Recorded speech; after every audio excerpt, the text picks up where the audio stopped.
91's wide right. 92 is another miss, unfortunately. Wide right. Yeah, and I think that's a game you have like 3 catches for 50-something yards, right? Yep, if memory serves, right down there. Mm-hmm. And I remember your first catch because I'm cheering for you. That's my man right there, and I'm excited for you. And you were brash even then. Felt like you could tell you deserved to be out there, wanted to be out there, making plays. And then obviously we know what happens in 93. Right. So take me through the arc of all of this. What's it like for a player the first time they're in this rivalry?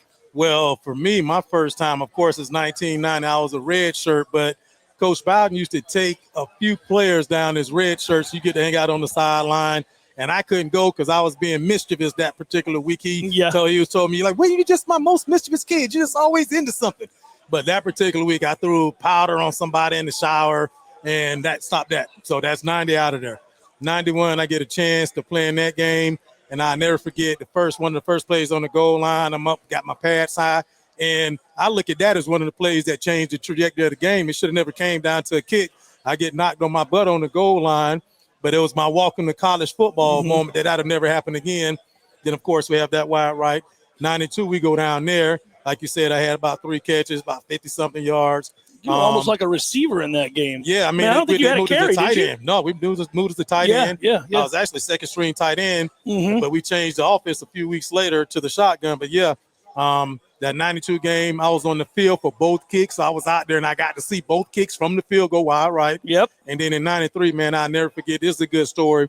It's probably that season you start hearing a lot of Phil Collins in the heat of the night. Yeah. It started that Miami game. We just finished talking trash. It was like back in the day when you had to actually know a guy's number. So on the phone that night, I think I called, man. Who was it I called, man? It might have been Warren Sapp, Ray Lewis. It might have been Warren Sapp or Rohan Marley. But anyway, some kind of way it was one side. On our side was me, Derek Brooks, Todd McIntosh, Derek Alexander, Devin Bush, Corey Sawyer. Then on their side, it was those guys like Sapp, Rohan Marley, Ray Lewis. Was Armstead on those teams? No. The Rock was there. That was on the Armstead and those guys that left. Yeah. I forgot. So Rohan was their, I guess their biggest linebacker, or biggest name linebacker at that time. But we're just going back and forth. Everybody's talking about what they're going to do to each other. And I'm going to knock you out and I'm going to knock you out. And I can't wait to see you in the hole, like all that kind of stuff, right? So I see Dwayne, The Rock, he wasn't The Rock then. He wasn't The Rock back then. But I see him at a wrestling match about 10 years later. Got my son in there, go backstage and go see him and whatnot. He's like, yeah, Floyd, you remember y'all was talking that trash that, whatever. And he's all big and husky. And I'm massive. Sitting over there, he's massive. I'm thinking, yeah, that's what we're talking about, but I don't want no parts of it, right? Like, don't grab me, Dwayne. He's different looking now. He looks a lot different, man. I don't know what kind of workot you're planning on. I think we do know what kind of wrestler workout, right? We do know what kind of workout he's on.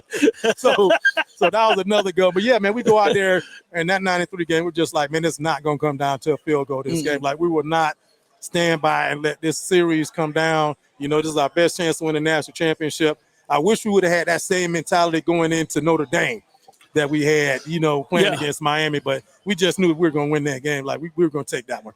That's a fun game for so many reasons. I think is that Sean Jackson out the gates? Yes, first play of the game. Yeah, that's a fun game, and I remember being in the stands for that game, and it was a fever pitch. Like, can you guys feel that? Like, that's what I think is interesting for the guys tomorrow night, and we both know what the atmosphere is going to be like there. You've played in it.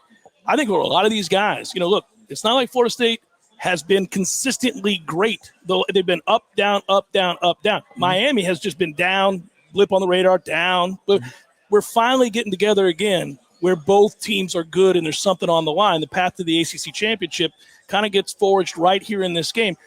Can you sense that that's different when you step out there in an atmosphere like this? Can you feel the fans' energy? Oh, yeah.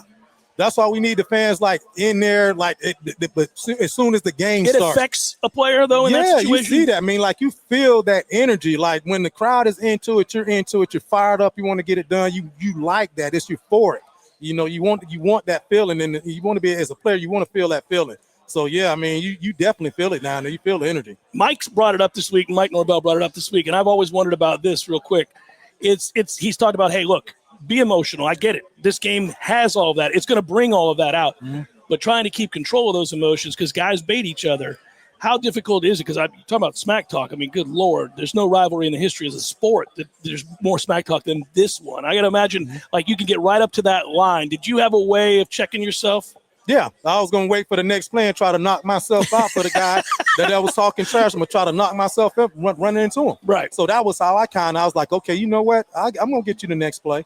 But you can't get caught up in the moment. Like last week, you know, I try to tell Zero, man, I was like, man, you got to make sure you control it, man, because those plays, you know, where it doesn't look that bad or it doesn't hurt you right then, and the end of the game, you look back and it's like, man, that's one we could have had back. You know, we were 3rd and 13 or 3rd and forever, wrestling up under the pile or whatever you're doing. And you get that penalty, you still got to let it go. You got to let it go and get them the next play. Yeah. You know, you have an opportunity to get that guy the next play. That's one thing about football. I mean, it's not the fourth quarter. It's early in the game.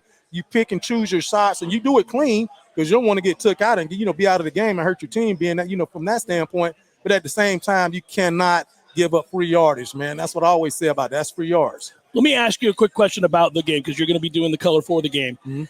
All right, so Florida State fans watch Virginia rush for over 200 yards. And I'm thinking to myself in the second half, their opening drive, after we don't go on the drive we need to go on, it's 12 plays, 11 runs, which as a former running back, you love, but you hate when it's happening to your team because it's emasculating. It's tough to watch. How do you fix that? Because you know Miami's going to come in and want to run the football. If you're Tony White, how do you fix that? Well, I mean, I just looked at our position and our lineup. I mean, like, we knew that they're going to run the ball, but we were kind of cocky and staying in the same format, you know, staying in the same formation. I mean, you got to stack the line of scrimmage. You got to put 8 guys in the box. Make him throw it. You got to make that guy throw the ball. Make him beat you with his arm. He's a great quarterback. Let him prove it. Mm-hmm. But he never had to prove it. And that's what I'm saying. The same thing about Miami. I like our chances against Miami if we can stop the run and force Carson Beck to have to use his arm to throw. If you look at that game against Florida, they kept it tight into the 3rd, 4th quarter. But what ended up happening is, you know, they got wore out.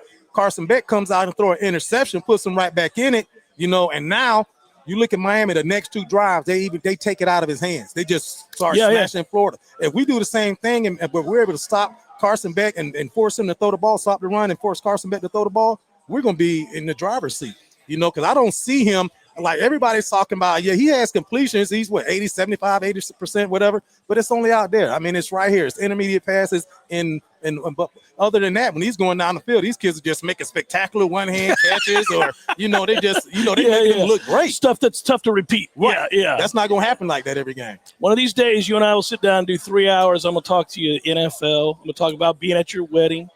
And the purple suit, suit, which was sweet. Yes. We're going to talk purple about Crocs. The whole thing. And I want to talk to you about your announcing career. But until that time, love you, brother. Love you too, brother. Be good. Always. Yeah, take care. William Floyd. He is a Florida State Hall of Famer. He is bar none, and he will be in the booth on Saturday night, which is tomorrow, which is hard to believe. It's upon us. Florida State, Miami. Jeff Cameron Show live from Kraft Nissan 93.3 Real Talk Radio, Warchant TV.